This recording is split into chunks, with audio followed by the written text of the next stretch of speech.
Hello guys, my name is Javier Castillo, and today we're talking about police versus society. How does society see our law enforcement officers in this era? Do they see them as protectors or imitators? How can we better community policing relationships to ease tension and show fellow Americans that not all cops are bad? Social media has shown how a 9-minute video can change the way the public views police all around the world in an instant. The video I'm referring to is the death of Eric Garner caught on tape by a bystander.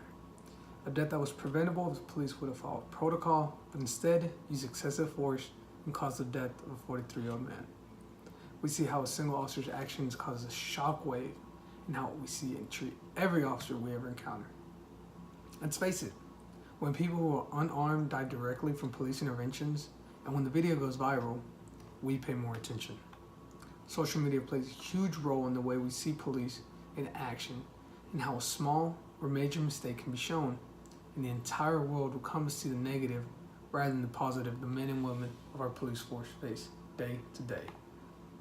How can the police better their public relations with the public?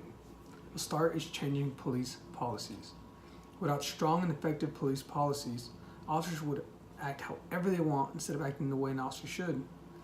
During the 1970s, New York officers were known to fire shots at moving vehicles, whether they were armed or not.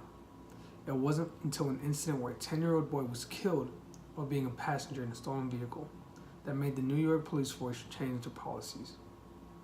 With one single change in police policies, officer-related shootings quickly plummeted.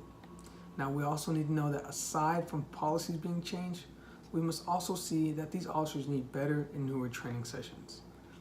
Police officers have become used to training being held in the classroom for maybe 2 hours, ask a few questions, and be certified in whatever was being discussed in the training.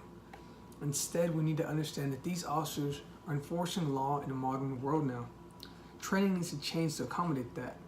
We're seeing more and more departments having newer training sessions as well as officers practicing in scenario-based exercises. Another important factor that is helping society see the police better in their ways is to increase public relations is moving away from always backing the officer up. We have seen chiefs and sheriffs and fellow deputies publicly acknowledge failure and vow to improve. This shows the public that officers are being held accountable for excessive actions and not being protected by their fellow officers for an issue that wasn't just against protocol, but also against the law. One way cities are bettering their relations are adding what's known as the neighborhood police officer. This program is made to build trust between cops and residents. The role of this neighborhood police officer is to allow officers to have a friendlier interaction with the community. These officers don't just answer 911 calls, but they also respond from anything from dogs barking to someone parking in the grass. They interact with the community daily, from a simple wave while driving down the road to maybe just grabbing a seat at the local Little League baseball game. Small gestures like these go a long way with the community to show that these officers are here to protect and serve them in any way possible. Actions like these allow citizens to oversee past negative interactions that they've had with the law. It shows them that new perspective of what these officers are doing to gain back trust that might have been lost before. This is allowing to give the public a wider perspective on how and what our police force is trying to do to better relationships that are slowly breaking down. This program hopes to bring trust that the people have grown to become afraid of.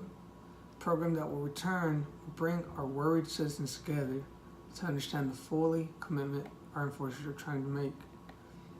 With all the pieces put together, we can unite the public and the police force. It's not an easy task. It's something every department needs to work on and try to adjust to. We live in a modern world that has changed dramatically. Just like our laws, they must adapt to a modern day of age. We also have to understand that officers deal with issues that nobody would want to face.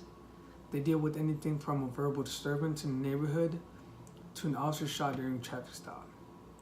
These officers face death every second they step out of the door for another 12-hour shift.